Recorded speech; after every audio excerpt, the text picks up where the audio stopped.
Aleluia. Aleluia. Amém. Essa é a nossa origem.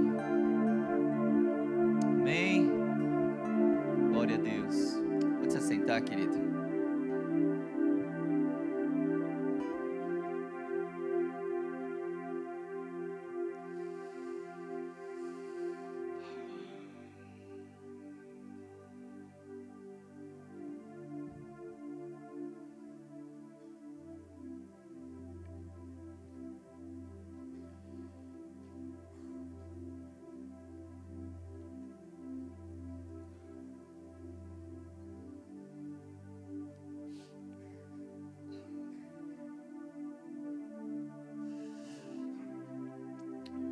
O Senhor, Ele tem falado muito profundamente aos nossos corações nos últimos anos.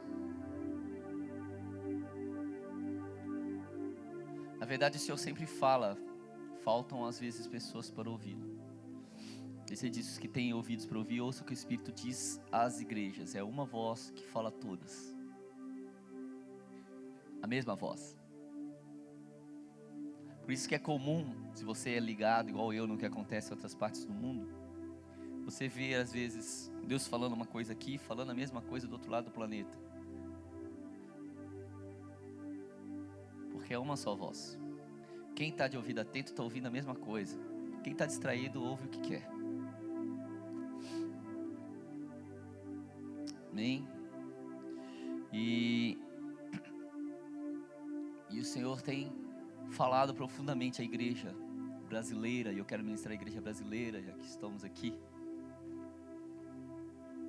sobre a sua responsabilidade missionária, sua identidade missionária e a sua responsabilidade missionária.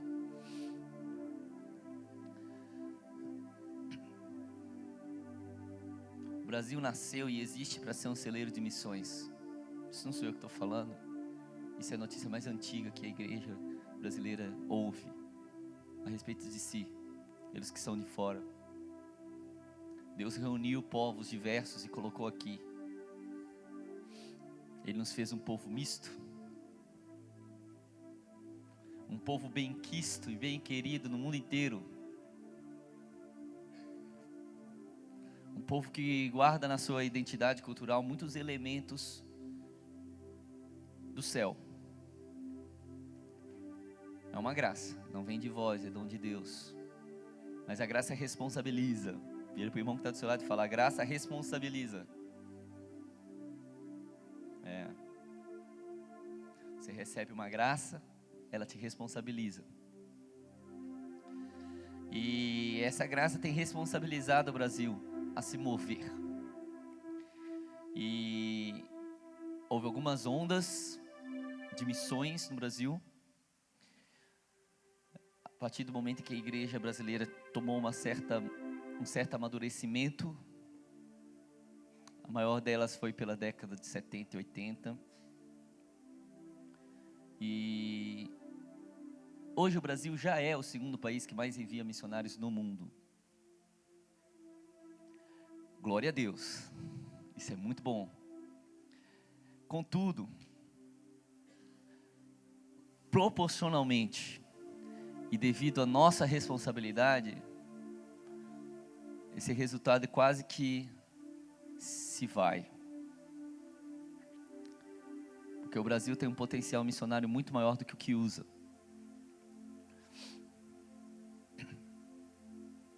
Amém? E hoje eu queria falar um pouquinho, dando meio que sequência ao que foi liberado ontem. Eu queria falar um pouquinho sobre a missão.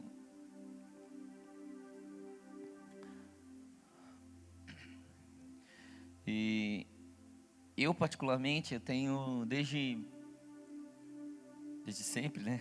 Desde a eternidade, mas eu descobri desde a minha adolescência uma palavra dentro em mim para o continente europeu. E no início falaram que era loucura, normal, essa é sempre a resposta imediata. No início me taxaram de turista, Porque, afinal de contas, como eu estava falando esses dias pela manhã, a missão é para sofrer, é aquele cara que Deus não ama. E que Deus quer fazer sofrer num país bem pobre para poder passar necessidade, fome, pegar malária, ser comido por bicho. Porque foi esse o conceito que os filhos dos missionários, não foram os missionários não, porque os missionários que se voltaram para esses países, eles entregaram suas vidas por eles. Mas você já viu que tem um certo problema nas gerações? O diabo ele trabalha para que a geração não dê continuidade, não é assim? É muito comum você ver filho de pastor que não quer fazer qualquer coisa na vida, menos ser pastor.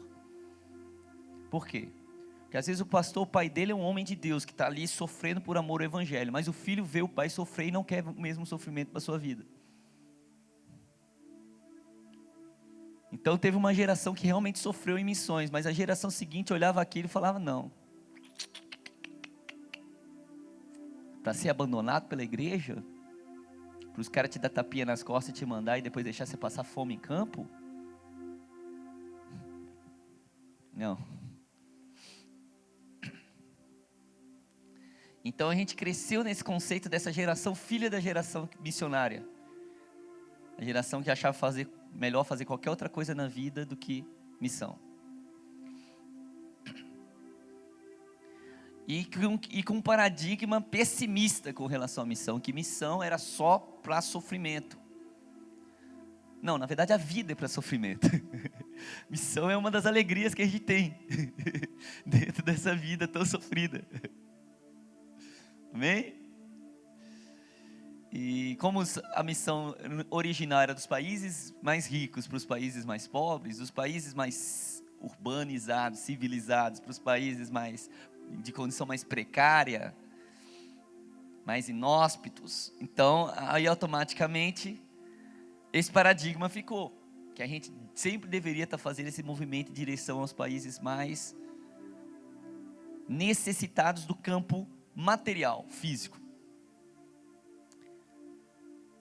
Mas deixa eu te dizer uma coisa, para poder barrar qualquer argumento mentiroso com relação à missão, com relação ao evangelismo, com relação à oração, com relação a qualquer princípio que você encontre nas escrituras. Não existe nenhuma outra razão para você fazer qualquer coisa que esteja escrita, a não ser o fato de que está escrito.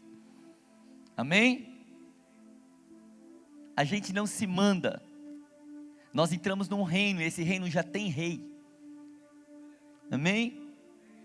O único tempo em que as pessoas, se você abrir o livro de Juízes, você vai ver isso. O único tempo em que as pessoas fazem o que quer é quando elas não reconhecem que tem um rei. E aí você já dá um diagnóstico para a igreja de hoje.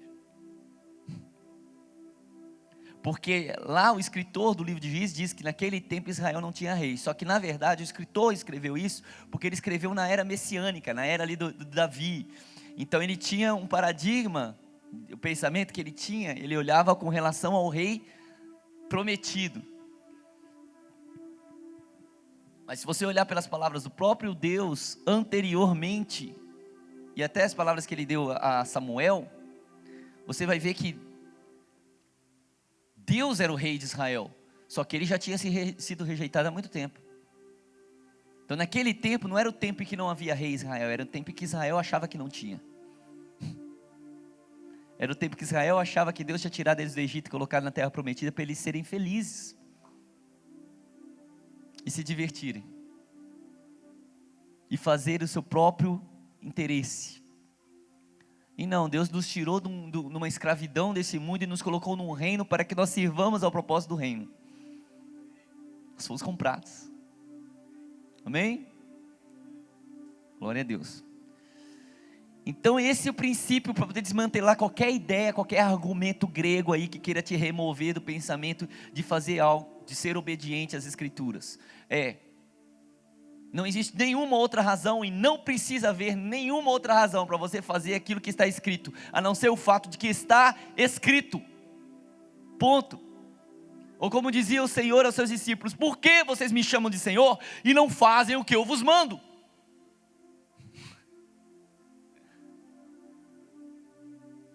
Entende? Essa é a razão. Então se Deus falou, a gente cumpre.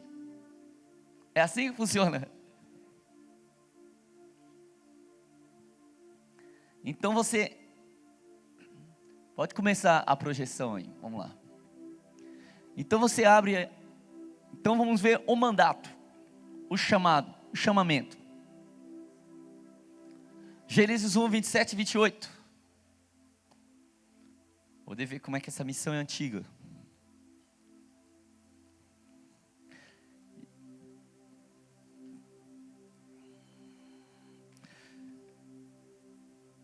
Gênesis 1, 27 e 28, no momento da criação do homem. Antes mesmo do homem ser formado do pó da terra, quando ele foi criado em Deus.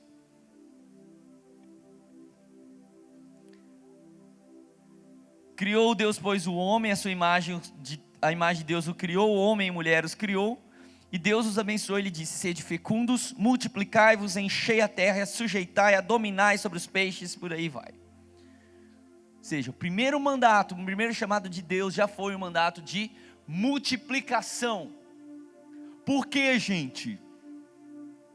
Simplesmente porque Deus queria uma terra cheia de gente? Não, se fosse assim ele fazia um monte de gente.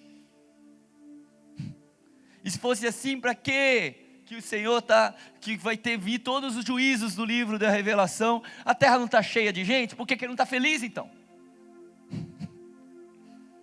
Porque o propósito dele não é encher a terra de gente. O propósito dele era encher a terra de pessoas como Adão. Como Adão foi projetada, como Adão e Eva. Tinha dois. Por quê? O que eu falei ontem sobre igreja? Uma pessoa não é igreja. Para ser igreja tem que ter pelo menos dois em Deus. Então havia dois em Deus. Isso era igreja. Isso aqui é igreja na eternidade. Então ele queria, já estava desenhando aqui que o propósito dele era encher a terra da sua imagem, da sua semelhança, encher a terra do seu reino. O que era isso? Dominai, multiplicai-vos, encher a terra, sujeitai e dominai. Reino é domínio, basileia, domínio. Então a ordem aqui era o reino. Aqui é o evangelho do reino sendo pregado no início.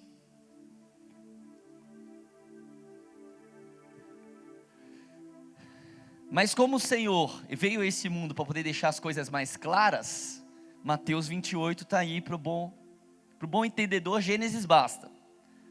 Mas para a maior parte de nós precisa de uma mensagem mais direta.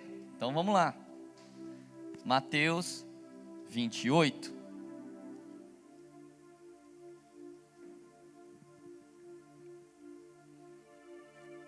Versículo 18.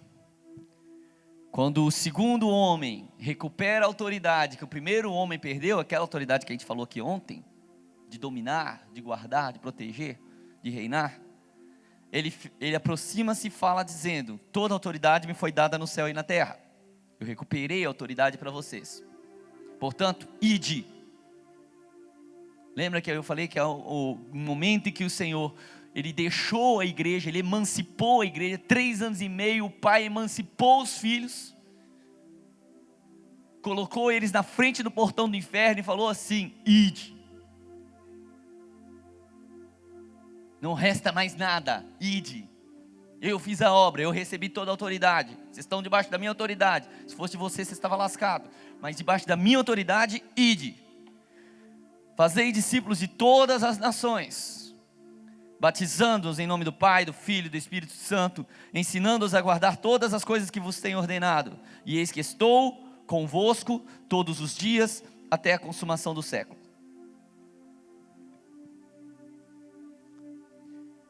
Então nós vemos Atos capítulo 1.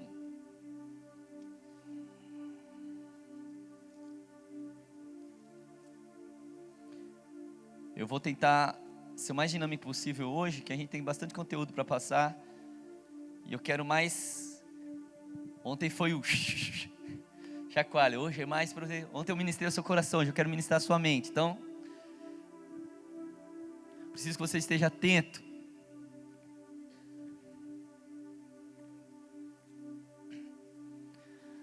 Atos 1.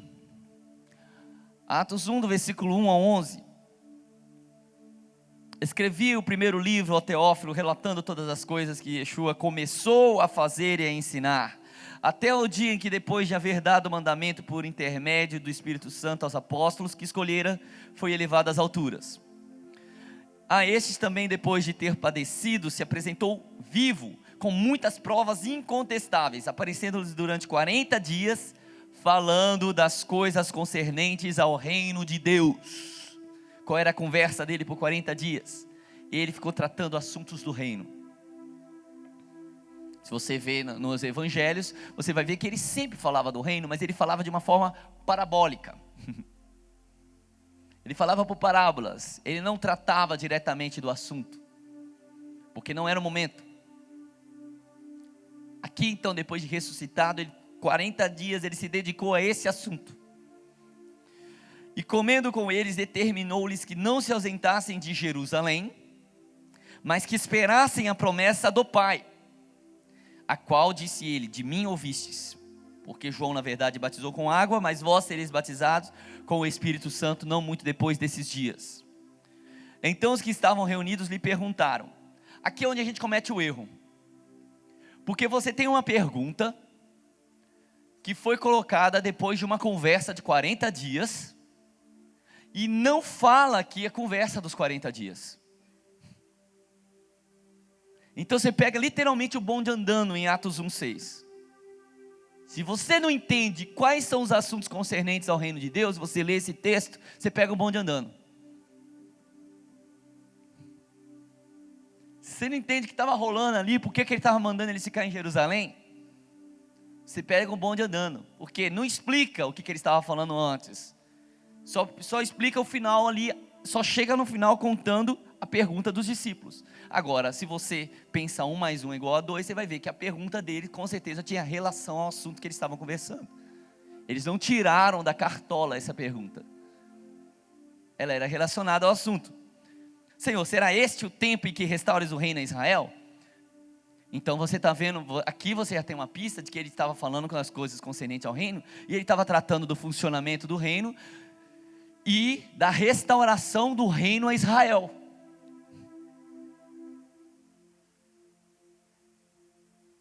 No mínimo, ele estava falando sobre isso. Que então eles perguntaram, então essa é a hora? Você vai fazer isso que você está falando? Então as pessoas, por não entender os assuntos concernentes ao reino, e querer pegar o bonde andando na conversa, não entende a pergunta e acha que os discípulos estavam fora da casinha quando fizeram essa pergunta. Não, eles não estavam, nós que estamos. Nós que estamos, por causa de séculos de teologia mal construída, em cima de fundamento que não é bíblico. Que ao contrário disso, jogou fora a Bíblia e filosofou a respeito do que seria o reino. Sendo que a Bíblia já deixa tão claro os assuntos do reino. Está na Bíblia inteira. Aí começaram a ficar filosofando, o que será o reino? O que há de ser o reino? Aí veio toda aquela interpretação alegórica grega. Mas o reino é um modo de dizer. É como se Deus reinasse, entendeu? Mais ou menos isso. Um dos maiores teólogos e construtores da teologia cristã, Agostinho de Hipona, ele declarou que o reino de Deus em Israel era uma fantasia judaica. Não preciso nem dizer que ele era antissemita. Sim, como toda a teologia foi construída em cima de fundamento antissemita. Queria abolir Israel, dizer que Israel já era, joga fora, que eles não têm nada a ver com o que Deus está fazendo na terra. Não, eles têm tudo a ver, eles estão no olho do furacão, e a gente tem que cuidar deles, porque eles são nossos irmãos. Nós precisamos cuidar que eles voltem para a casa do Pai, que eles conheçam a Cristo, conheçam o Messias que eles tanto esperam. Amém? Então não é uma fantasia judaica, o reino é real, e virá, como prometido pelos profetas. Eles erraram na pergunta do tempo. Melhor, não erraram na pergunta, eles erraram no que eles achavam que era o tempo. O que não é nada, não é nenhum pecado do outro mundo, uma vez que Paulo também achava que ia estar vivo quando o Senhor voltasse. Ele falava assim, nós que estaremos vivos quando Ele voltar. Sabe de nada, inocente. Tem 2000 anos já.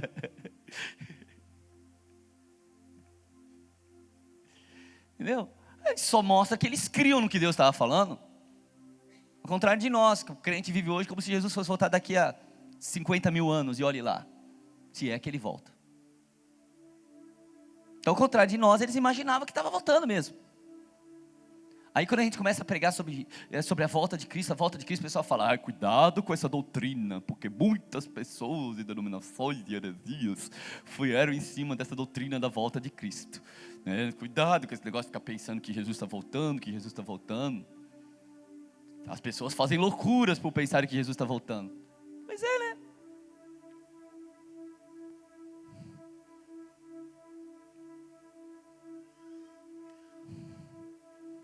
Porque é por isso que a igreja é tão racional, porque ela não pensa mais isso. E a mensagem que nós temos é que Ele volta, que Ele vai voltar. Pronto. Essa é a mensagem que tem há 2000 anos. E cada geração tem que imaginar que vai ser na sua geração. Senão não creem na palavra de Deus. Está fazendo Deus de mentiroso. E cada geração deve crer e trabalhar para que seja na sua geração. E nós temos mais razão para crer nisso, mas eu não vou entrar nesse assunto. Então ele fala, não vos compete conhecer tempos ou épocas que o Pai reservou para a sua exclusiva autoridade, mas recebereis poder ao descer sobre vós o Espírito Santo e sereis minha testemunha, tanto em Jerusalém, como em toda a Judeia e Samaria e até aos confins da terra. Você viu as ênfases, né? Fica ligado nas ênfases. Eu costumo na minha leitura dar ênfase àquelas palavras que a gente costuma passar batida em cima delas e que dão mais significado para o texto. Então fica ligado. Ditas essas palavras, foi Yeshua levado às alturas, à vista deles, e uma nuvem o encobriu de seus olhos, e estando eles com os olhos fitos no céu, enquanto Yeshua subia, eis que 2 varões vestidos de branco se puseram ao lado deles e lhes disseram, varões galileus, por que estáis olhando para as alturas? Esse mesmo Yeshua que dentre vós foi assunto aos céus, virá do modo como o viste subir.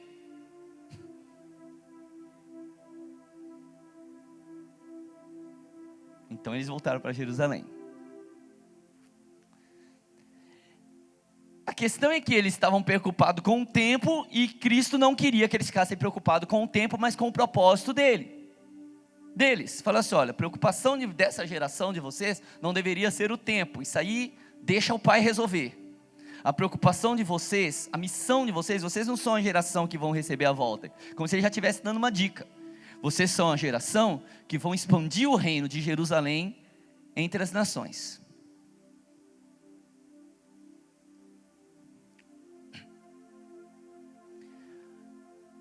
Amém? Então passa adiante. Tá dando para ver aí bem, gente? Vocês querem que apaga? Porque se apagar vai ficar escuro aqui para mim, né? Dá para ver, não dá? Talvez alguma imagem vai ficar vendo mais ou menos, mas depois eu passo para vocês. Isso aqui é a maior probabilidade científica e arqueológica que nós temos hoje da localização do Éden. Jardim do Éden, na região da Armênia. Gente, nada da Bíblia está por acaso. Nós precisamos entender que Deus tem um propósito para as nações, e Ele construiu esse propósito. O propósito de Deus é reinar sobre as nações, e Ele construiu esse propósito. Ele fez o mandato lá em Gênesis, Ele estabeleceu de novo ali com o Messias, falou para eles, apontou para eles Jerusalém, para eles ficarem, e a gente interpreta totalmente errado esse texto. A gente dá muitas interpretações figuradas, porque os gregos ensinaram a gente a fazer isso, e a gente se perde nas interpretações literais, que talvez deveriam ser mais, que eu acredito que são mais relevantes para a igreja do que as figuradas. Não que a palavra de Deus não tenha interpretações figuradas, não que ela não se aplique de outras maneiras a você. A palavra de Deus, ela se aplica de todas as maneiras que você pode imaginar. É igual um óleo que minha mãe passava na gente. Minha mãe tinha um óleo, não sei se você conhece, um tal de óleo para as pernas, que vendia numa revista. Minha mãe, meu irmão já deu uma olhada ali, eu acho que mexi num trauma, vou ter que mandar ele para Curiterior agora, falei do óleo para as pernas. O nome dele era Holy ainda por cima, porque, cara, a gente ria muito daquele óleo. Por quê? Porque ele vendia numa revista e ele tinha 1 milhão de atribuições. Porque realmente ele era uma mistura de um monte de erva, ele servia para um monte de coisa, servia para passar, servia para cheirar, servia para beber. Então, cara, era uma loucura aquele óleo para as pernas, porque aquilo era remédio para tudo. Mas ele não era para as pernas.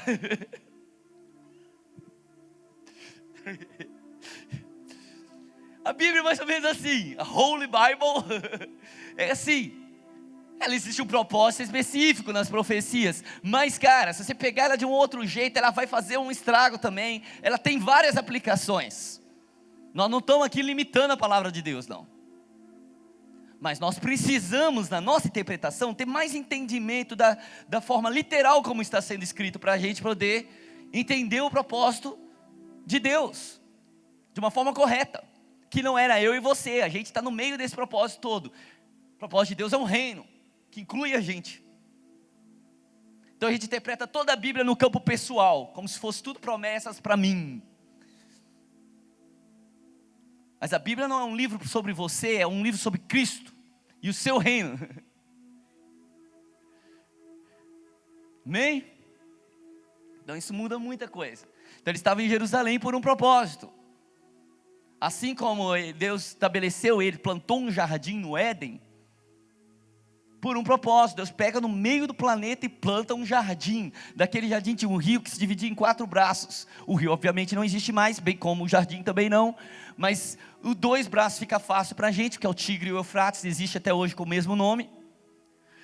E os outros 2, a informação mais convincente que a gente tem seria essa, né? Que é o Zorok e o Arace, que é o que seria o Pison e o Gion, que você vê na Bíblia, os 4 braços do Éden. Essa região ali é a Armênia, que era uma região bem maior antigamente, agora é um país bem pequenininho, cristão no meio de países muçulmanos. Mas você vai ver que Deus plantou um jardim, colocou um rio no meio dele, e desse rio se dividia em 4 braços. O 4 é um número muito representativo para a terra. E como se Deus falando assim, o reino vai expandir desse lugar e vai crescer a partir disso. E gente, realmente cresceu, historicamente cresceu. Amém? Nós vamos seguir. Olha, esse aqui é o primeiro mapa mundi que se tem história. Tudo a ver com nós, né? Baseado obviamente no trecho bíblico. Você tem os 3 filhos de Noé, e a forma como eles entenderam a distribuição do mundo, né? Os filhos de Shem, a Ásia; os filhos de Yafet, a Europa; os filhos de Ham, a África. E também, se você pegar, eles também pegam ali a região da Palestina, né? Especificamente os filhos de Canaã, aqueles que foram amaldiçoados. Então, para a galera aí que já ouviu falar que os africanos que foram amaldiçoados, não, amaldiçoado foi Canaã, tá? Noé amaldiçoou Canaã. Dá uma olhadinha direitinho no texto. E Deus levou o povo dele para Canaã, para redimir a maldição daquele povo, lavar aquela terra da maldição, porque Deus é pai e não amaldiçoou os filhos. Então pode avançar que nós já vamos falar sobre isso mais para frente. Então, não, volta, calma. Então nós temos aqui a primeira vida do Senhor. Como nós sabemos, o Senhor Yeshua veio pela primeira vez neste mundo, dentro do território que o Pai escolheu, para ser de onde o seu reino celestial se estabeleceria e regeria todas as nações da terra. É tudo um plano, gente, é tudo um propósito. Ele escolheu uma localidade, foi específico nisso. Ele pegou Abraão lá em Ur dos Caldeus e falou assim: sai, vai para o lugar que eu vou mostrar para você. Essas coisas não mudaram depois que Cristo veio, pelo contrário, Cristo veio confirmá-las. Ele está com um projeto entre as nações, Ele está plantando um reino no mundo, e nós precisamos entender onde está esse avanço, né? Vai lá, avança. Em que parte do avanço nós estamos? Adiante. Esse aqui é mais ou menos um mapa do mundo antigo, e ali você vai ver a Mesopotâmia, aquela região ali como se diz, né? Coincidentemente, aquela região do Tigre e Eufrates é a região chamada Crescente Fértil, de onde floresceram as sociedades como se conhece. Mesmo a ciência de hoje, que nega Cristo, nega a verdade de Deus, nega a verdadeira ciência, se fundamenta em cima de religião ateísta e secularista, para tirar bases que não são verdadeiras a respeito do mundo, e cria um monte de origens para o homem, por aí vai. Eles são unânimes em entender que a sociedade tal qual a gente entende hoje se desenvolveu nessa região. Coincidentemente, a mesma região que a Bíblia fala que foi onde o homem foi plantado, que ali está um pouco mais, estaria a terra dos Oreus ali. Vocês estão vendo os 4 rios lá em cima lá? Lá em cima seria onde seria o Éden. O Ararat também é naquela região onde a arca de Noé ficou, tá? Então você vê que era tudo por ali. E aqui foi onde se desenvolveu as nações, especificamente o Império da Babilônia, que é a antiga oposição ao reino de Deus à terra. É a grande oposição, né? Que vai mudando de formas, mas ela é a grande oposição que veio desde o princípio até o final, né? Até o final você ainda vai ver, quando vier aquela voz final dizendo: sai da Babilônia, povo meu, agora vai pegar. Aí é isso aí. Até lá vai estar nessa parada aí. Pode avançar. Missio Dei, o que significa isso? Essa frase é do latim. Eu gosto muito dela por causa que ela nos reposiciona na missão, ou volta a dar o sentido da missão. A missão não é minha, a missão não é tua. Como eu falei, quando eu recebi uma palavra em 2001 sobre missão, sobre a Europa, sobre aquilo, eu ainda estava naquele paradigma de que eu tinha que ter um país, uma nação, que era a minha missão, meu chamado, meu ministério independente. Mas mais tarde eu fui amadurecendo, e aí eu fui perdendo o eu da criança e começando a ter o nós do adulto. E eu fui descobrindo que a missão não era minha, que o que Deus estava plantando no meu coração era uma palavra para a nação, a respeito de um propósito que Ele tem para esse continente, e para os povos todos, e para o desenvolvimento do reino entre as nações, desde o início quando Ele plantou o jardim no Éden, e deu a ordem para que o homem se multiplicasse, a partir dali, e colocou um rio que se dividia em 4 braços, desde o momento em que depois que Ele reconstruiu a terra, depois do dilúvio, os 3 filhos de Noé, foram se distribuindo pela terra e geraram um mundo antigo, que também do qual o mundo que eles não conheciam na época se desenvolveu. Já que você sabe, não tinha gente aqui na terra, no continente americano, tudo. Eles chegaram até aqui, muito provavelmente pela Rússia, ali, pela Sibéria, né? Dizia que antigamente aquilo ali congelava tudo, dava para se passar a pé. E foram descendo para procurar regiões mais férteis para se viver. Aí é mais uma para você poder acreditar que nós somos tudo descendentes de Shem também. Vai lá. Aqui, a Missio Dei, ela é da ideia que a missão é de Deus. Deus está em missão. Deus está em missão desde o Éden. Então aquele negócio de crente que não tem missão é crente que não está em Deus. Não está em Cristo. Porque Ele está em missão, Ele está em movimento. A missão é dEle. E você tem que entender como se encaixar na missão de Deus, que Ele está fazendo desde o princípio e vai concluir no final. Para isso, após multiplicar a semente de Abraão em Israel, olha o desenho da missão de Deus. Ele multiplicou uma semente de Abraão em Israel. Tirou eles do Egito. Diz: do Egito chamei o meu filho. Deu a eles a lei, a Torá e os profetas. Fez deles uma sombra de realidades futuras. Porque isso é Israel, do Antigo Testamento, como a gente vê. E até hoje a cultura judaica ainda carrega muito dessa sombra de realidades futuras. E o Senhor veio a este mundo nascido de mulher, debaixo da Torá, da lei de Deus, como a Escritura dizem. Então foi todo um plano, um propósito criado. Deus criou uma cultura da qual o filho pudesse nascer sem contaminação das outras nações, do paganismo. Israel existe por causa do Messias. Quando Deus apontou para Abraão e falou: em ti serão benditas todas as nações da terra, ele estava olhando o Messias dentro de Abraão, porque ele já carregava a semente do Messias. Estão entendendo? Então eles existem por causa disso. Deus foi rigoroso com eles por causa de nós. Eles foram amaldiçoados por nossa causa. E o mínimo que nós podemos fazer hoje é orar por eles e clamar por eles e nos mover para que eles sejam salvos. Como diz a palavra de Deus que serão. Todo Israel será salvo. Vai lá. Pode avançar. Isso aqui, algumas figuras da sombra da realidade futura. Se você não estiver enxergando muito bem, eu vou te falar mais ou menos o que está acontecendo. A sombra de realidades futuras que nós encontramos na Bíblia. Aqui, Adão e Eva, o sacrifício. A primeira, como se diz, né? Primeira tensão entre um estilo de vida debaixo do funcionamento do céu e um estilo de vida debaixo do funcionamento da terra. Um estilo de vida debaixo das bênçãos espirituais nas regiões celestes que o Senhor já fez na eternidade. Outro debaixo da maldição do homem de viver para a sua própria subsistência. Por isso Deus não gostou de Caim e da sua oferta. Porque ele reafirmava a maldição. Abel, pelo contrário, ele já estava apontando, como profeta que era, já estava apontando para a restauração. Mas eram tudo figuras, o sacrifício de ovelhas. Aqui você tem Jacó e a visão, o sonho da escada. Já uma figura também, a escada posta no céu, na terra, cujo topo tocava o céu, em Betel. Anjos subindo e descendo, essa interação céu e terra, funcionamento. Deus já estava desenhando em todo o Antigo Testamento o seu propósito. Vai. Aqui nós temos o Sinai. Não precisa dizer muita coisa.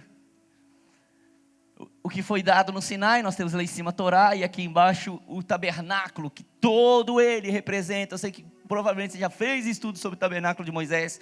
Ele é toda uma figura e uma representação do Messias e da sua obra e da igreja, da congregação de Deus na terra. Faça de acordo com o modelo que você viu no monte. Por quê? Porque tinha que ser na terra como no céu. Tão simples, né? Avança. Aqui,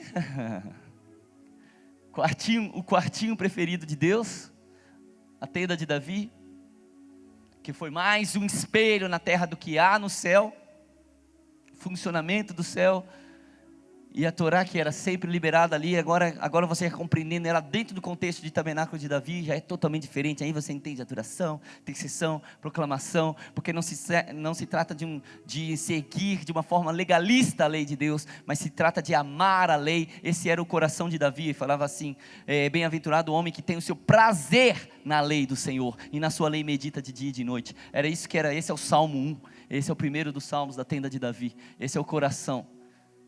Quando a palavra toma vida no lugar de comunhão. E a lei de Deus, a instrução de Deus para como a terra deve funcionar, ela é interiorizada no meio da adoração e da oração. Vai. O cordeiro e o leão. Como um mistério disfarçado de um simples servo, o cordeiro de Deus tornou-se maldição em nosso lugar, satisfazendo a justiça de Deus e tornando-se a semente de uma nova criação. Você vê o livro da Revelação, o livro de Apocalipse, ele é chamado o livro da revelação de Yeshua, o Messias. Ou seja, ele revela o Messias, ele revela ele como ele realmente é. E ele mostra o Senhor como o leão da tribo de Judá. Então ali João tem uma imagem real de quem ele é, diferente da que a gente vê nas escrituras, ali no Evangelho, enquanto ele veio disfarçado de um simples servo.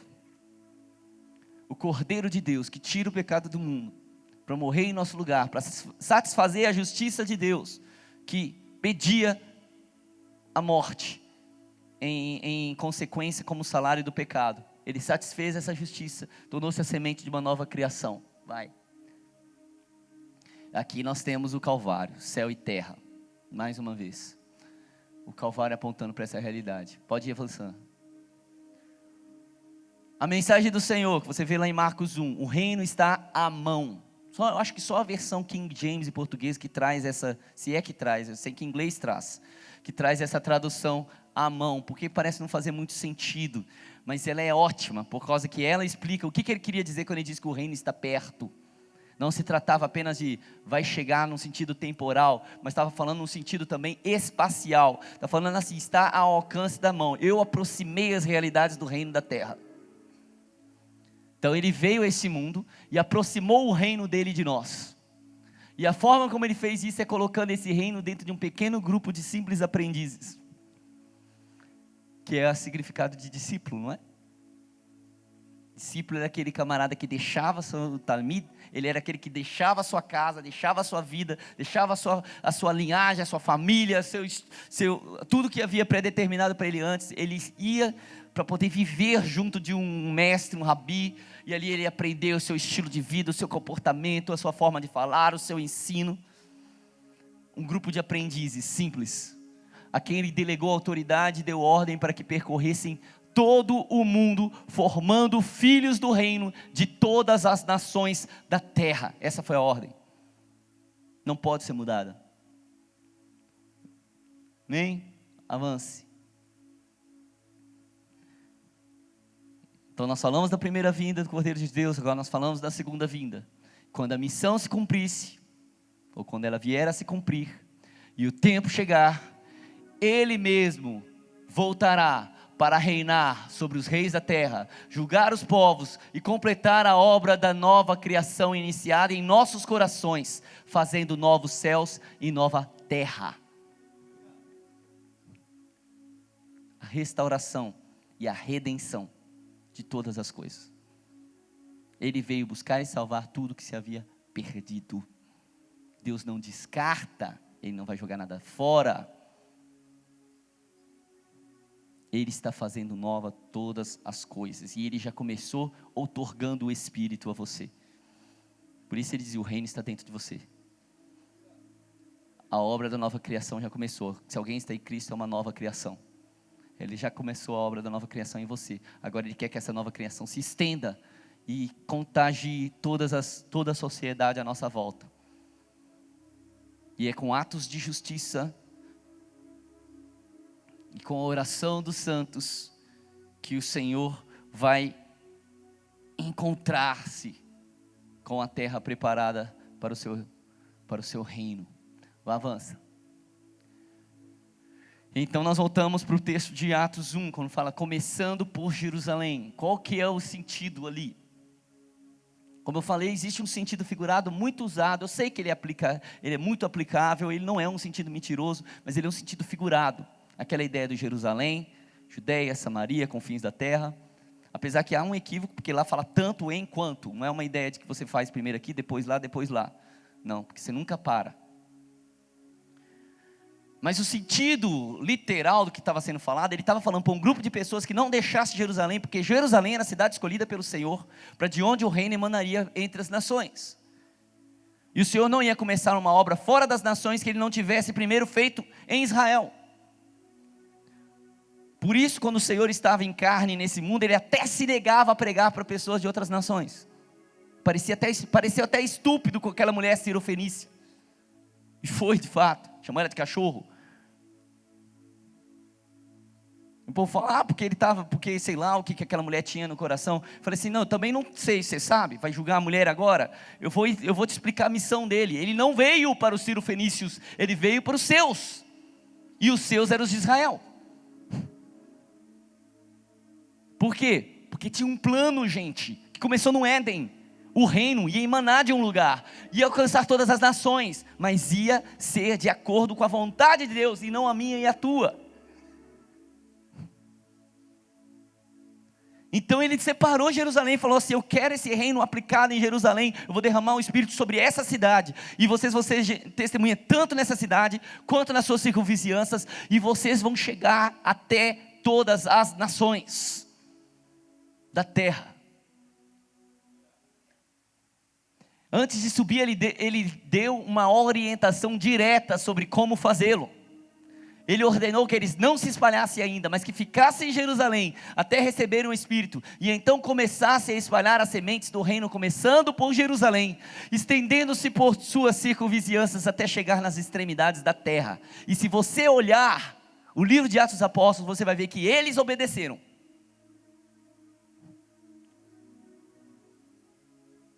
Você vai ver que eles obedeceram. E se você estudar um pouquinho a história das missões, você vai ver que muitos também entenderam e seguiram obedecendo a ordem do Messias. Que é muito interessante. Eu espero que você chegue lá. Acho que vai dar. Estou com fé hoje.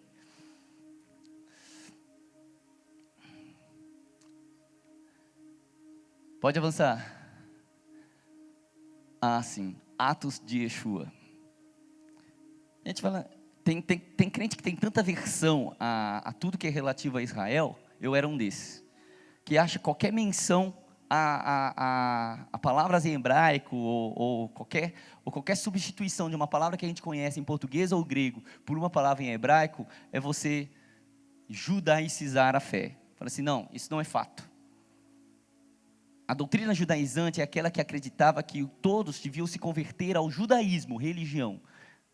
Essa heresia que foi combatida por Paulo, porque eles queriam circuncidar os crentes que estavam se convertendo de outras culturas. E ele falou, isso não, assim vocês negam a Cristo. Mas ele nunca proibiu o judeu de se circuncidar, ele mesmo era circuncidado, e ele mesmo circuncidou até Timóteo, que era só meio judeu. Então ele não tinha uma versão a Israel, que a nossa teologia hoje tem, por causa de onde ela foi construída, em Roma. No coração do Império Babilônico, que faz oposição ao reino de Deus.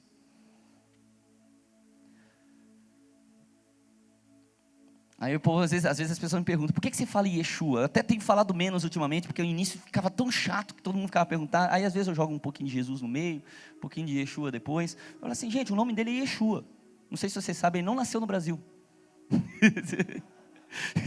Tem gente que acha que Jesus nasceu no Belém do Pará, deve ser. Belém do Pará, a terra que ele nasceu, o nome dele é Jesus, Cristo, é o sobrenome dele, ele nasceu em Belém do Pará. Não, o nome dele é Yeshua, ele é de língua hebraica, sabia? Judeu.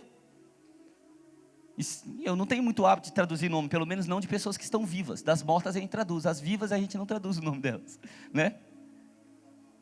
Ainda bem que ele está vivo. Então quando eu falo Yeshua, eu afirmo duas verdades. Primeira, que ele está vivo. Segunda, que ele veio dos judeus. E a gente tem que amar esse povo. E ser grato. Porque Paulo alertou a respeito das outras nações se soberbecessem contra Israel. E disse que elas iam ser cortadas também, como eles foram. Então, eu estou fora dessa. Amém? Atos de Yeshua. Se você ver no Atos 1 que a gente leu, está falando assim que, no versículo 1 diz assim, essas coisas escrevi, falando todas as coisas que Yeshua começou a fazer e ensinar. O primeiro livro. Por que ele começou a fazer e ensinar? Se você pegar o primeiro livro de Lucas, ele conta, é o livro mais histórico de todos os 4 evangelhos, ele conta desde as predições do nascimento de João Batista, até um pedacinho do livro de Atos ele já conta, que é os discípulos em Jerusalém orando, louvando e aguardando a promessa do Pai. O que restou da obra de Yeshua que ele deixou para esse livro? Que a gente conhece como Atos dos Apóstolos. Mas não são. Porque de acordo com o próprio Pedro, quando ele curou aquele paralítico, o pessoal veio olhar para ele e falou assim, por que vocês olham para mim como se nós que tivéssemos feito isso? A igreja do livro de Atos, ela tinha uma percepção, um entendimento muito claro, como Lucas tinha, de que ele vive e ele estava em nós. De que quem ainda estava fazendo a obra ainda era ele, assim como era ele em carne e osso, agora ele estava fazendo no Espírito, dentro da igreja. Então os atos são de Yeshua, ou do Espírito dele, se você preferir, tanto faz. O Senhor vem em Espírito para liderá-los, isso é muito importante você entender, está no versículo 1 do livro, é muito importante você entender, porque você vai ver por que as decisões missionárias foram tomadas no sentido em que foram tomadas, gente. Eles tinham o mundo inteiro para evangelizar, por que eles escolheram ir na direção que foram?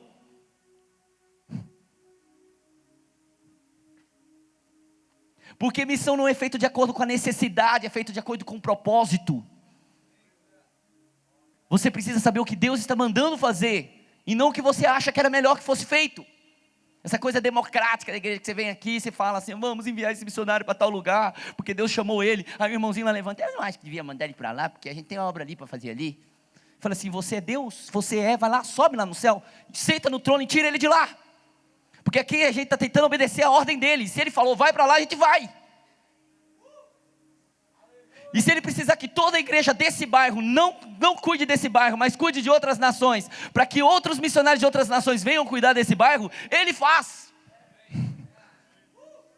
Ele é Deus, ele é Senhor, a gente obedece. Manda quem pode, obedece quem tem juízo. Amém?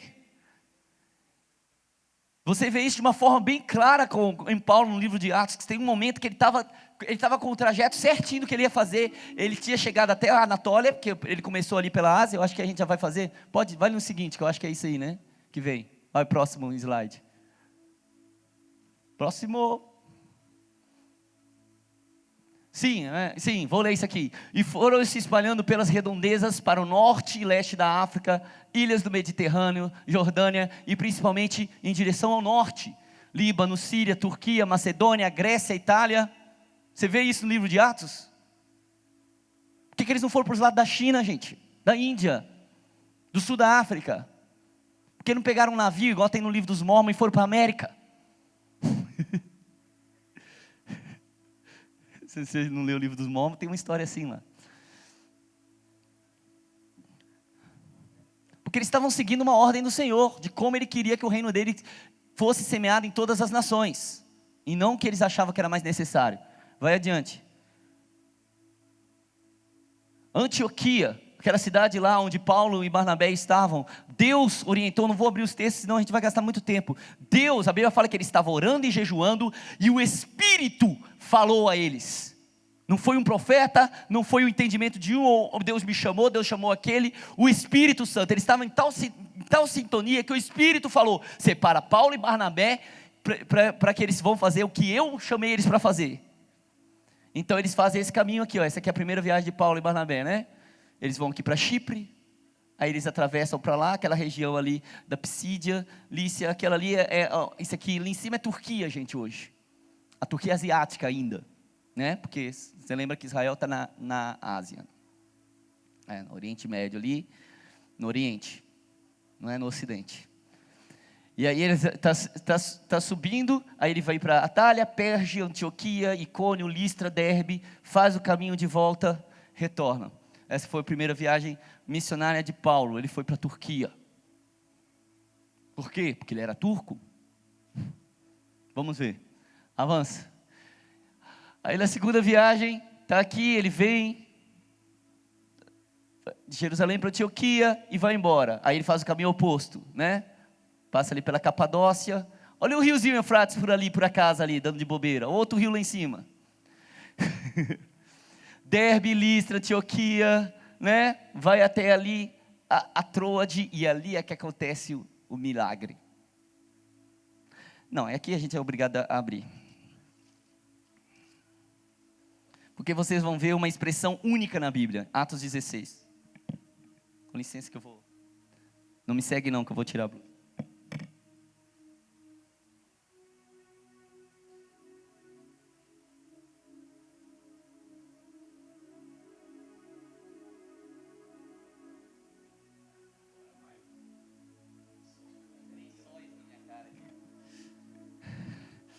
Atos 16, versículo 6.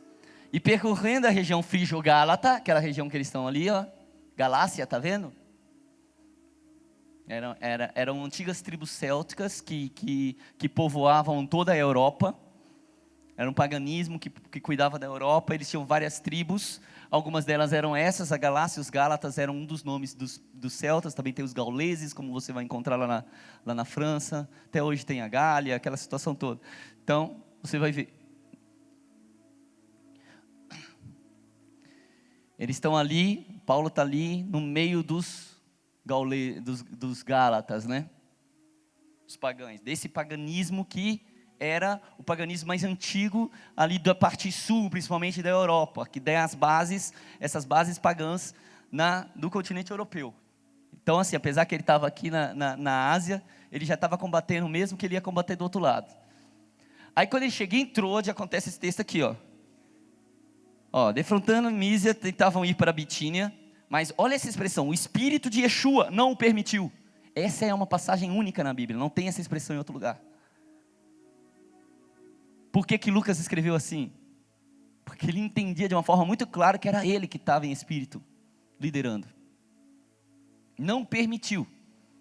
E tendo contornado a Mísia, desceu para Troade.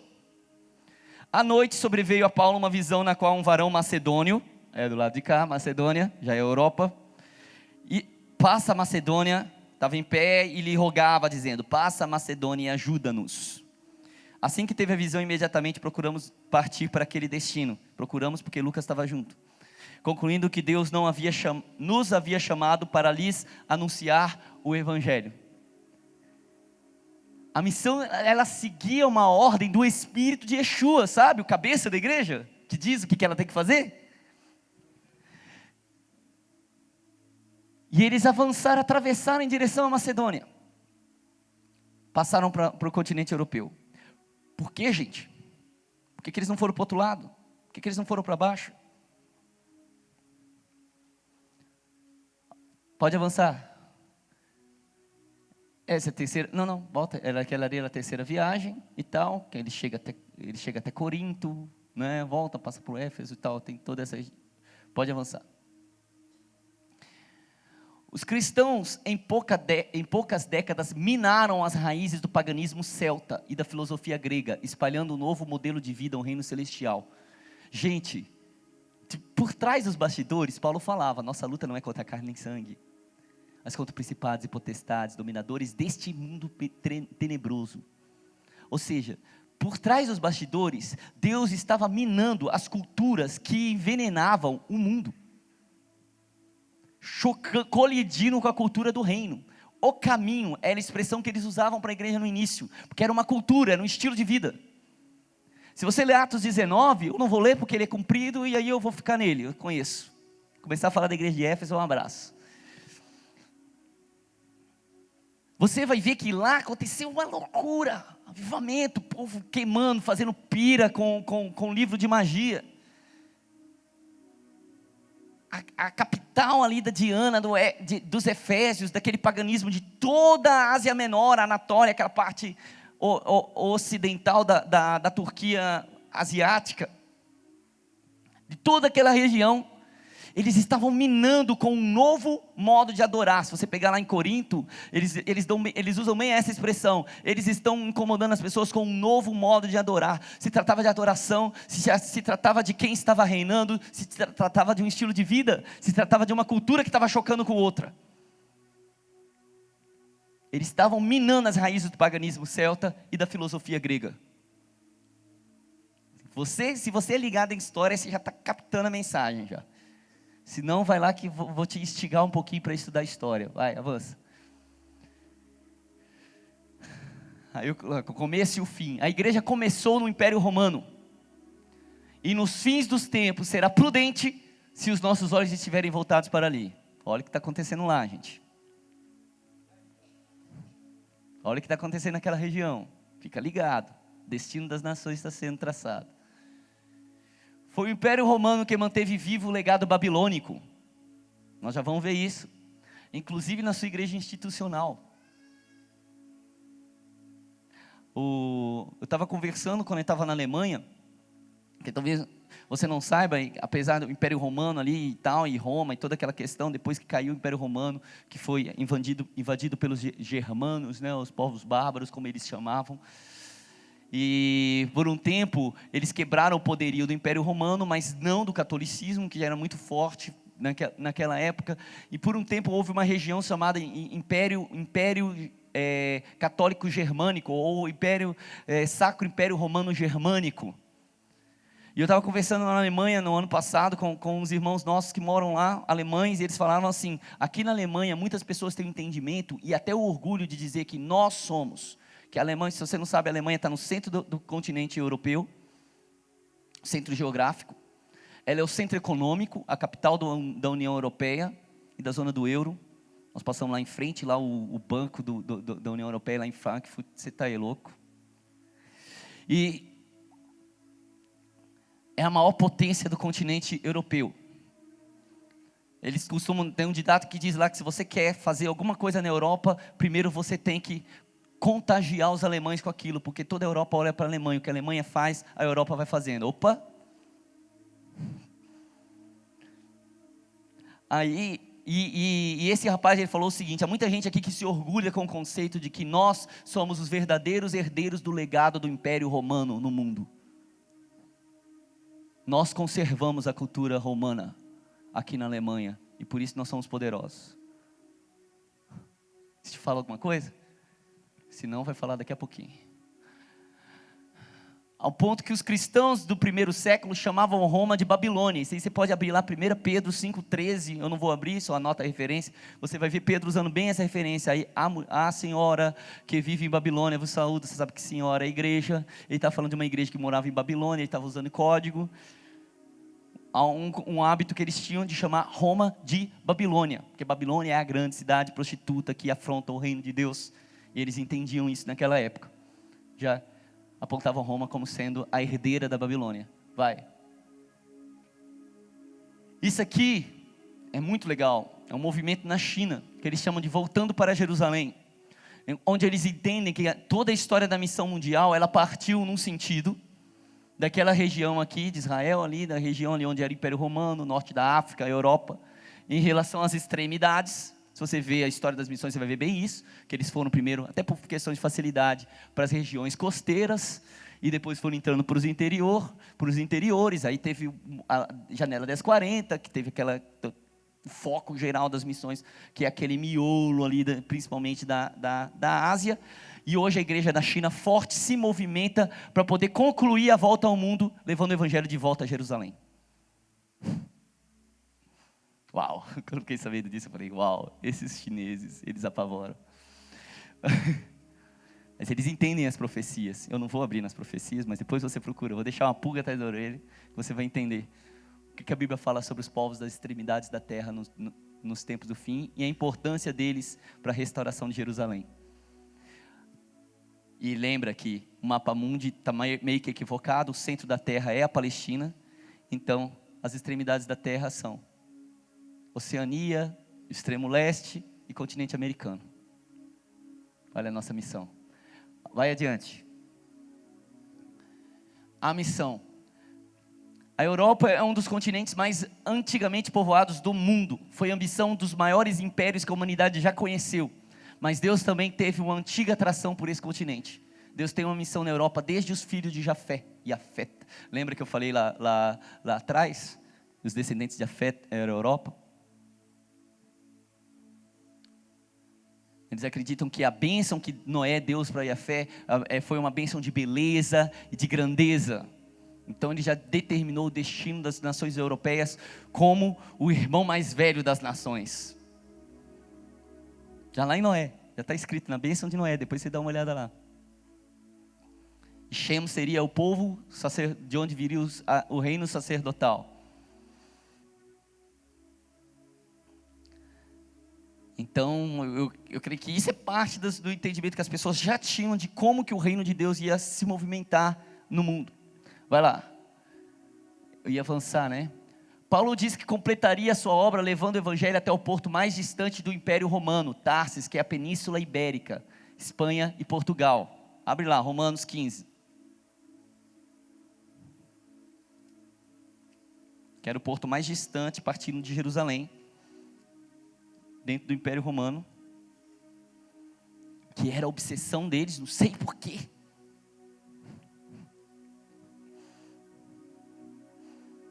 Romanos 15, 24 a 28, na carta que ele escreveu para Roma. Será que eu vou ter tempo, Jesus? Acho que não, para variar não, mas eu sigo um pouquinho mais. Romanos 15,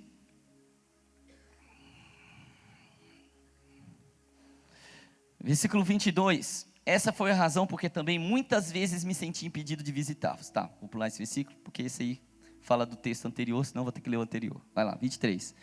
Mas agora, não tendo já campo atividade nessas regiões e desejando há muito visitar-vos, está falando para a igreja em Roma, penso em fazê-lo quando em viagem para a Espanha. Ele estava com uma viagem marcada no espírito para a Espanha. Pois espero que de passagem estarei convosco e que para lá seja por vós encaminhado, depois de haver primeiro desfrutado um pouco da vossa companhia. Mas agora estou de partida para Jerusalém a serviço dos santos. E ele foi para Jerusalém a serviço dos santos, ele sabia que ele ia ser preso, e o tamanho amor que ele tinha por Roma, entendimento que ele tinha da vontade de Deus que ele foi para Roma, ele se sujeitou aí como prisioneiro. E ele falava, eu apelo para César. Tem gente que acha que ele estava só usando politicagem para escapar, para livrar a pele. Não, cara, você não está entendendo o livro de Atos. Você não está entendendo como Deus plantou o reino dele nas nações.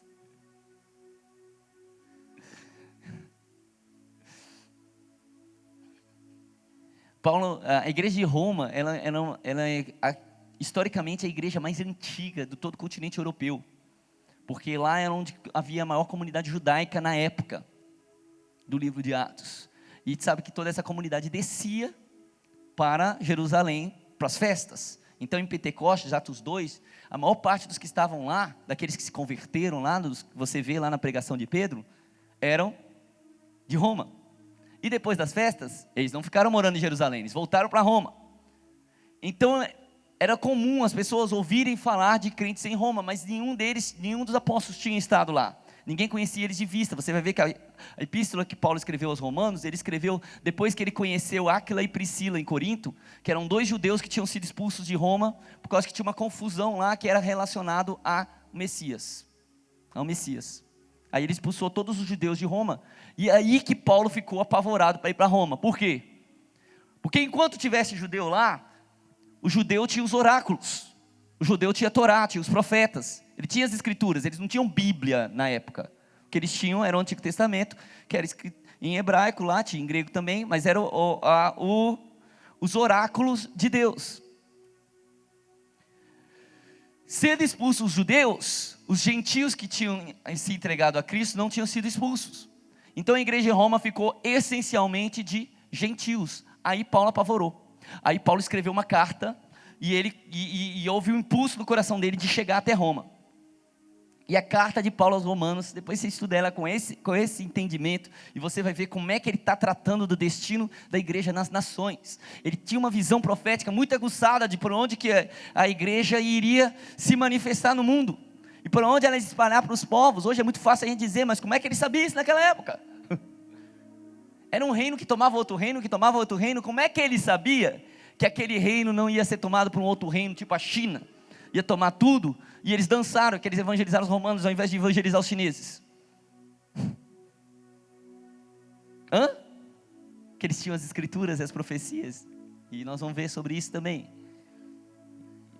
Ele tinha uma visão profética a respeito de como que o reino iria se manifestar, e por isso, ele estava preocupado com Roma, e ele coloca aquela expressão lá. Não, antes da expressão, deixa eu concluir aqui, porque está no outro slide. Segura aí. E você vê que nesse texto aqui, ele falou que ele tinha um plano de ir à Espanha, não tinha? De passar por Roma e ser enviado de lá para a Espanha. O livro de Atos não conta ele chegando à Espanha, mas não conta a morte de Paulo também. Se você seguir pela história, você vai ver que a história relata que Paulo chegou à Espanha, que depois foi preso outra vez, que morreu numa outra prisão. Aí ele morreu em Roma, mas em uma outra ocasião.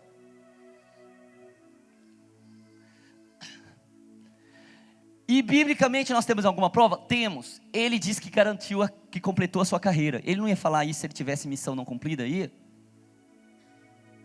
2 Timóteo 4, 7 e 17, você vai ver ele falando bem claramente. Combati o bom combate, completei a carreira, guardei a fé. E no versículo 17 você vai ver ele falando algo muito específico. Ele falou assim, que Deus me fortaleceu e me deu graça para que por meu intermédio o evangelho fosse anunciado a todos os gentios. Aí ele foi ousado, não foi? O cara não saiu nem da dimensão europeia do território do Império Romano. Como é que ele teve a audácia de dizer que pregou o evangelho a todos os gentios, a todas as nações? O que você acha, gente?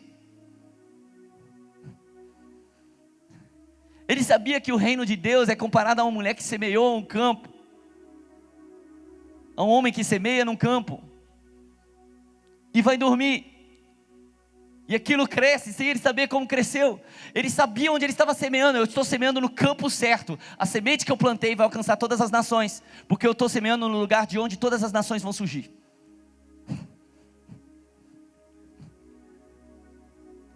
Então, enquanto alguns ficam preocupados com uma necessidade presente e aparente, nós precisamos nos preocupar com o que Deus fala, porque Deus sabe o que é permanente.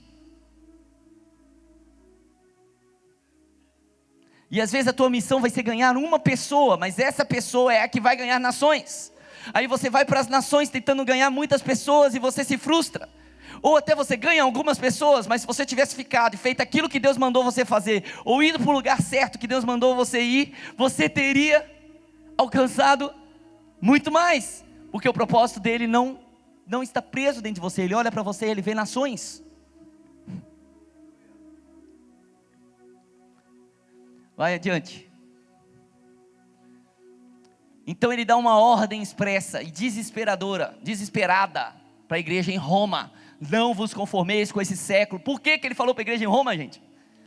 O reino de Deus estava confrontando o paganismo celta e a filosofia grega, que são bases da origem do pensamento daquele povo, dos povos que habitavam e que habitariam no Império Romano, que formariam a Europa e que posteriormente formariam ou mudariam ou influenciariam o mundo inteiro. E ele estava combatendo a base do paganismo, que são aqueles, paganismo significa vilaregismo.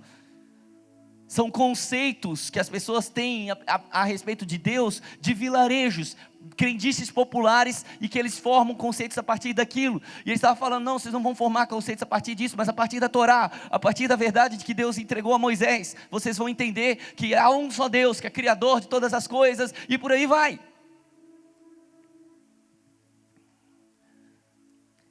A Grécia é considerada o berço da civilização ocidental, até hoje. E Roma é a cidade de onde saiu a maior religião do mundo, o cristianismo. E não, Deus não fundou o cristianismo. Deus não criou uma religião. Deus não criou o judaísmo. Deus não criou o cristianismo. Deus está estabelecendo um reino, não uma religião. Os fariseus criaram o judaísmo. E os pagãos, liderados por Constantino, criaram o cristianismo. Deus está estabelecendo um reino entre as nações, e um plano de retomada do governo das nações, a partir do projeto original que ele estabeleceu no Éden, os 4 rios, para os 4 cantos da terra. Estão entendendo? Amém? E haveria muito paganismo em Roma, e Paulo sabia disso, principalmente quando os judeus foram extirpados de Roma. Ele falava assim: pronto, agora o paganismo vai tomar conta da igreja. Ele falava: não conformeis com esse século, ou seja, não tomem a forma de pensar, não adiram a... Como é que fala? Adiram ou aderam? Como é que é? Aderir. E agora? Difícil, né? Não venham aderir. Mas só assim. Não venham a aderir à cosmovisão dos celtas, porque nós estamos confrontando esse principado, essa potestade, desde Éfeso. Nós estamos quebrando o poderio dela. Não venham aderir à filosofia grega. Aí o povo fica chocado quando eu falo as coisas que eu falei ontem à noite. Mas a igreja fez exatamente o que Paulo mandou não fazer. Ela assumiu a forma de pensar desse mundo, aderiu à filosofia grega e aderiu conceitos pagãos, celtas, romanos e germânicos, nórdicos. E até hoje, cristãos do mundo inteiro vivem paganismo e acham que é Bíblia. E não confrontam os dogmas religiosos com a palavra de Deus, que é santa, perfeita e imutável. E aí quando você toca no dogma da pessoa, ela ainda se fere com você. Só que dogmas são conceitos e interpretações humanas, mundanas, carnais. A palavra de Deus está acima de dogmas. E dogma não tem só na igreja católica não, gente. Amém? Então ele sabia que ali, olha só, a Grécia é considerada o berço da civilização ocidental. E a civilização ocidental até hoje domina o mundo com a sua mídia, com suas artes, com a sua tecnologia. Está havendo um avanço crescente do Oriente, não está? Tá, todo mundo está com medo da China, não tem uma galera com medo da China? Tá, agora o pessoal está mais preocupado com a Rússia. Eu me preocuparia bastante com ela. Porque já tem gente profetizando a volta da União Soviética. E eu particularmente creio. Um novo bloco comunista surgindo no mundo. E o Brasil sempre esteve, né? O Brasil sempre esteve com um pezinho lá, né? Se você estudar a história, você sabe.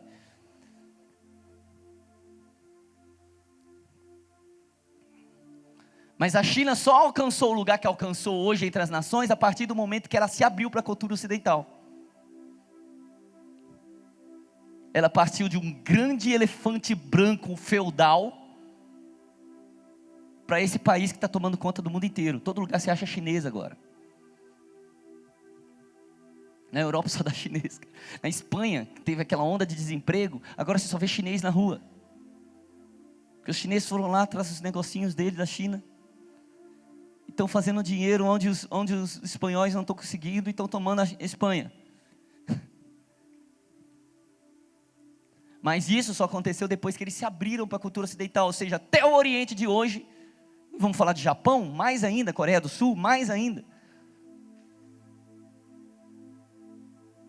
Depois que se abriram para o Ocidente. Então, ou seja, o Ocidente, Grécia influenciou muito mais do que o Ocidente.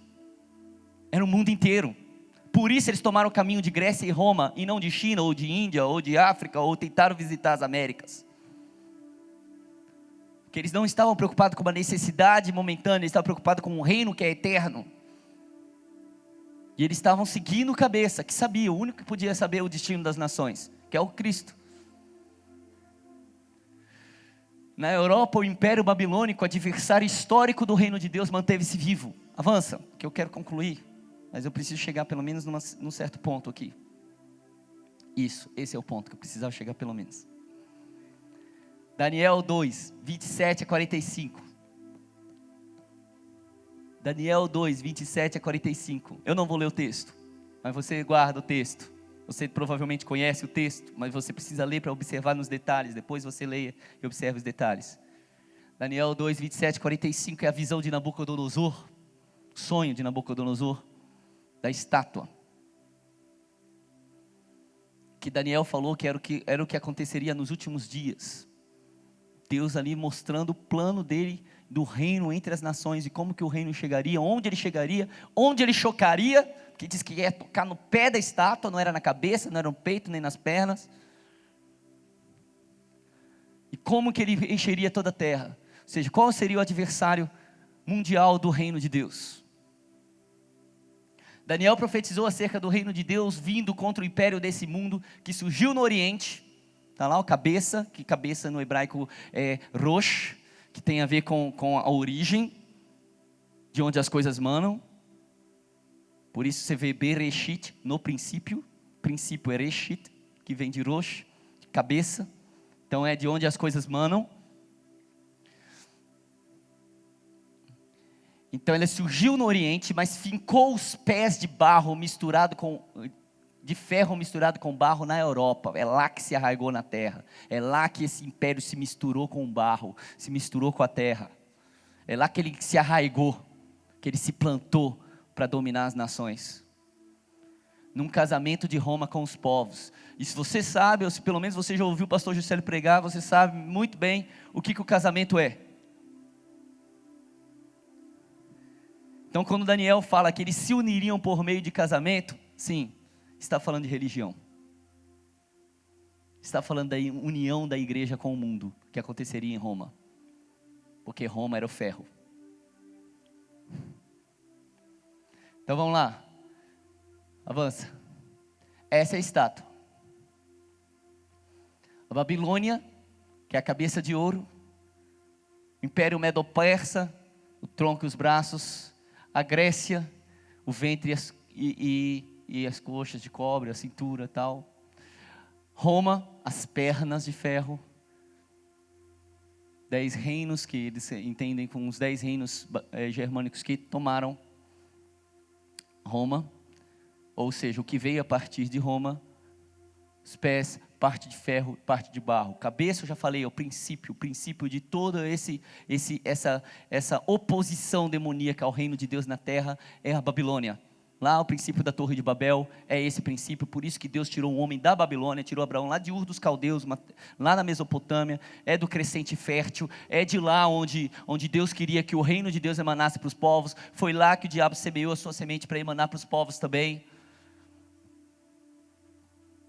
Então ele seria tomado por Medo-Persa, que é peito e braços. Você vai ver que a força que teve e o avanço que teve para a Persa,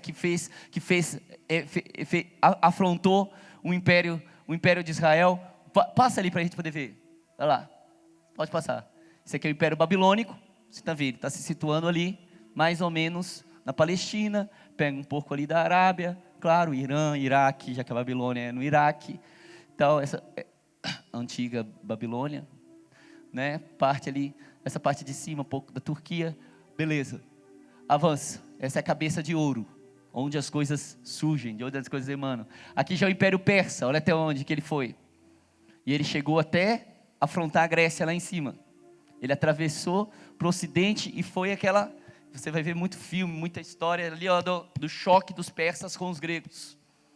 Ele foi a continuidade, a extensão da Babilônia, que foi o peito e os braços, que começou a tentar forçar um avanço, uma extensão do domínio babilônico sobre todos os reinos, todas as nações. Agora avança.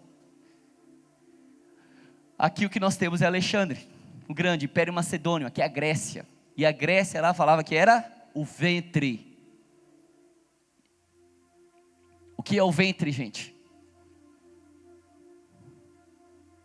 É a fertilidade, é onde está o aparelho sexual, sistema reprodutor. Em Grécia, Babilônia semeou nas nações. Por isso ela é o berço da civilização ocidental. Por isso é contra essa força que a gente ainda luta até hoje.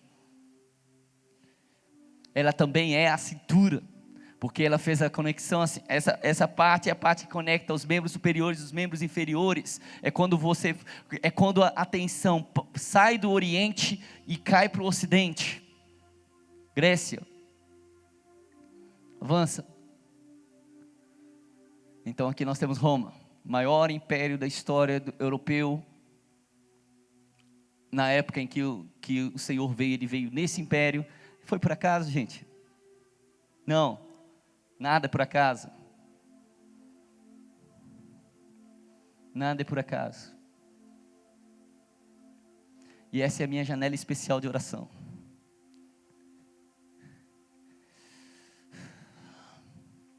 Avança. A Europa, os fins dos tempos. Pregar o reino de Deus no continente europeu é uma missão séria. Não é motivo de brincadeira e de risaiada, como foi a minha vida inteira. O pessoal fica achando que é brincadeira, que é turismo, que é passeio. É sério. É urgente. E é intimamente relacionado com o propósito de Deus para os tempos do fim. Deixa eu te falar uma coisa. A igreja ela não tem nenhuma desculpa para não fazer missão na sua localidade, nem na sua nacionalidade. Nenhuma. Ela é completamente indesculpável em fazer isso. Não há nada que te amarra, nada que te impede, não há choque cultural, nem linguístico. Não há nenhuma, nada que impeça essa responsabilidade que temos. Por isso nós particularmente em missões temos voltado os nossos olhos para o Nordeste. Porque o Nordeste é uma questão de vergonha na cara para o Brasil.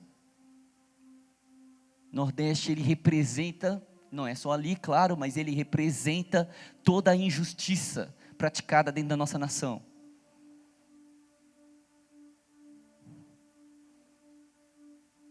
E você sabe que Deus julga nações e cidades por causa da sua injustiça. Por isso que você vê mover de Deus vindo e indo.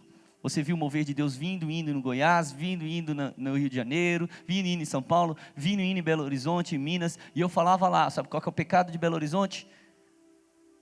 O mesmo de Sodoma. Sempre é o mesmo. Nós temos o Vale do Jequitinhonha, o Vale do Mucuri, o norte de Minas, regiões extremamente pobres, secas, áridas, algumas delas consideradas o pior do Brasil. E uma igreja próspera e abundante, cheia de Deus no centro da nação, que não se move em direção a elas. Não, Deus não suporta por muito tempo.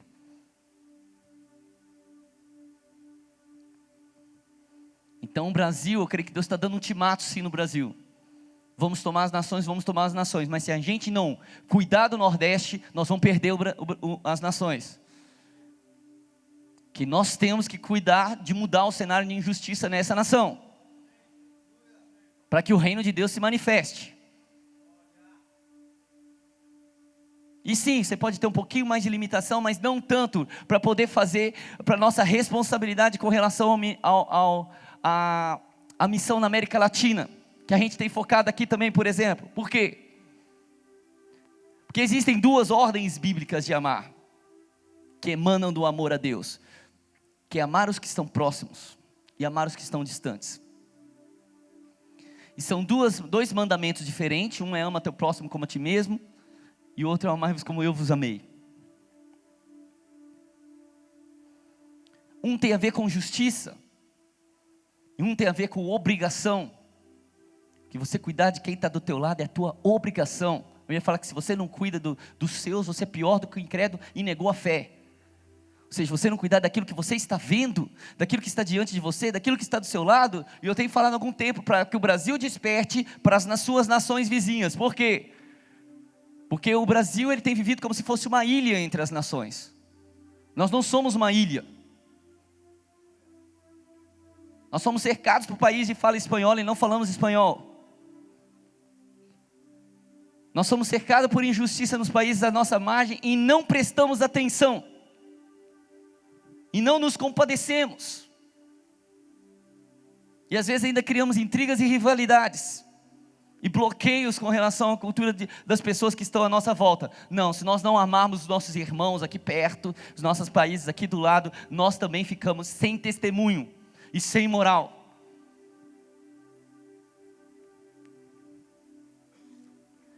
Agora outro mandamento é você amar os que estão longe. E esse é o coração é o seio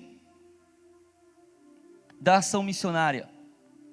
É você largar a tua cultura, o teu povo e toda a sua seguridade e se lançar num povo distante, uma terra estranha e às vezes até hostil ao teu estilo de vida e à tua palavra. Foi o que Cristo fez por nós. Por isso ele falou, ama como eu vos amei. E ele amou assim, ele deixou o céu, ele deixou a sua glória, veio até a terra, amar aqueles que, uma cultura hostil a ele. Então quando eu falo com relação a isso, nós estamos mirando todas as nações, nós não precisamos abrir os olhos para o que Deus está falando, o que Deus está fazendo. A Bíblia nos garante que o reino de Deus virá sobre esses reinos, sobre os reinos lá da Europa, como uma pedra cortada sem auxílio de mãos humanas, diz que ia dar contra o pé da estátua. O Império Romano caiu diante de 10 reinos que representavam as nações, todas elas vindas do norte. Se você quiser, depois a gente pode disponibilizar esse material, tem muito mais aqui para frente, acho que eu não fiz um quinto dele. Mais para frente tem mais estatísticas, tem estatísticas para você poder orar e entender a questão da missão, principalmente no continente europeu, porque eu falo que aí tem dois grandes inimigos, dois grandes adversários com relação à Europa. Um tem a ver com o próprio país, com as próprias dificuldades de se fazer missão lá, hoje. Porque hoje é mais fácil você fazer a missão no Brasil, na América Latina, na África, do que fazer missão na Europa. É mais fácil você ir para um lugar onde passa necessidade, mas você tem recurso, onde os corações das pessoas estão abertas ao Evangelho, do que você ir para um lugar onde não tem, teoricamente, necessidade, porque existe toda uma Europa pobre, muito pobre no leste. E nós estamos com os nossos olhos voltados para lá também, ainda que não é a necessidade física que nos mova, mas a palavra de Deus. Mas as pessoas precisam entender que hoje nós temos um desafio grande lá, mas eu falo que nós temos um desafio maior no Brasil, que é despertar esse gigante brasileiro para a necessidade de se fazer missão, ainda mais num continente como o europeu, só mesmo entendendo o propósito do reino de Deus entre as nações, só mesmo entendendo uma mensagem como essa, para você se mover em direção a um povo que talvez você ache que seja numa escala de prioridades a última para se fazer evangelismo hoje. Só que nós temos uma dívida com esse povo imensa. Pena que eu não vou poder falar sobre ela hoje, mas depois você leva o material e você vai poder ver tudo isso. Eu creio que a Europa se renderá aos reis dos reis. Amém? A Bíblia chama ele de Rei dos Reis e Senhor dos Senhores. Eu creio que é exatamente isso que ele é exatamente nesse lugar que Deus vai nos levar. Amém? Fica de pé no seu lugar.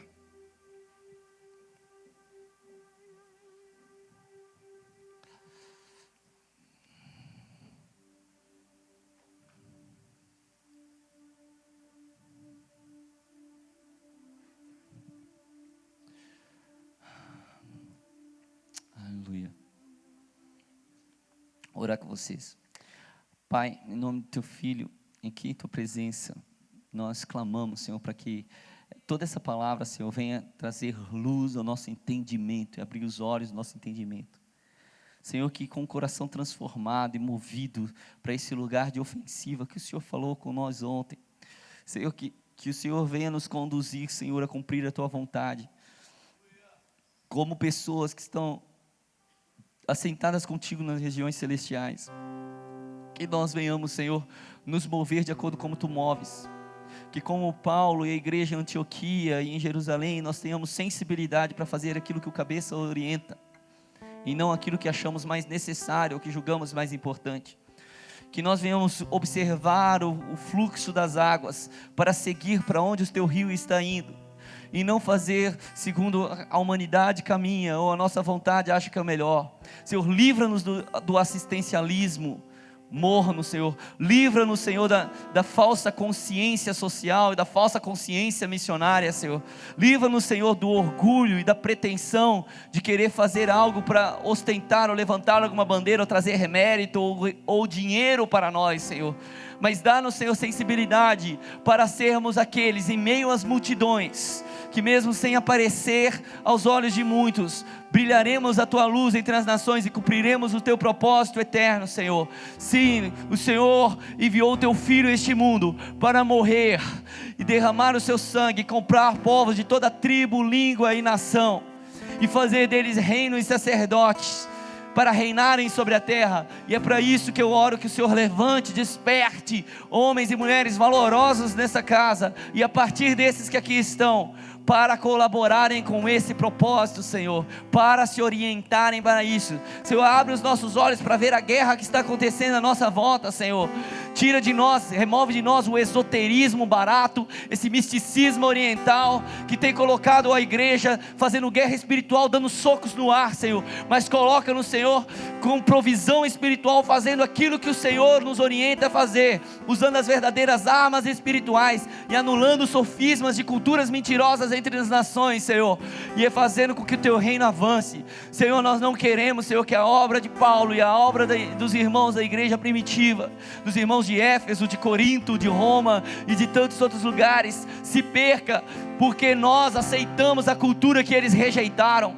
Senhor, eu oro, Senhor, para que nós não venhamos ser tomados pela forma de pensar da Grécia, que nós não sejamos pegos em meio à religiosidade romana, mas, Senhor, que nós venhamos compreender a mensagem do reino e seguir avançando como é o propósito que o Senhor nos colocou, porque nós queremos ver o Senhor voltando nas nuvens. Nós queremos ver, assim como os apóstolos viram o Senhor subir, nós queremos ver o Senhor descer. Nós queremos ver os mortos ressuscitando. Nós queremos ver o reino se manifestando, esse mesmo reino que está em nós, se manifestando através de nós, entre nós e sobre nós.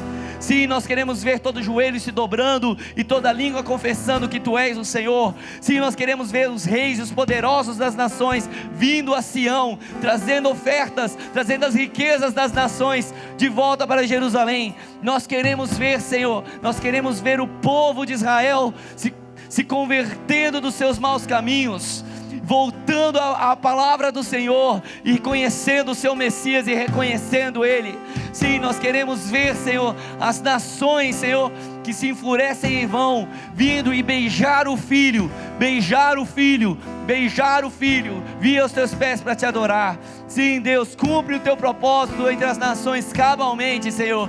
E se depender de nós, Senhor, cumpre na nossa geração, Deus. Cumpre na nossa geração, que não passe dessa geração. Cumpre na nossa geração, Senhor. Nós não vamos ficar aqui guardados, protegidos entre quatro paredes. Nós vamos avançar contra os portões do inferno. Nós vamos tomar os territórios que o diabo tomou, que o diabo roubou, e nós vamos fazer o nome do Senhor engrandecido entre as nações, Senhor. Glorifica, Senhor, o Teu nome. Glorifica, Senhor, o Teu nome através dos Teus filhos e filhas nessa casa. Em nome de Jesus nós clamamos. Amém.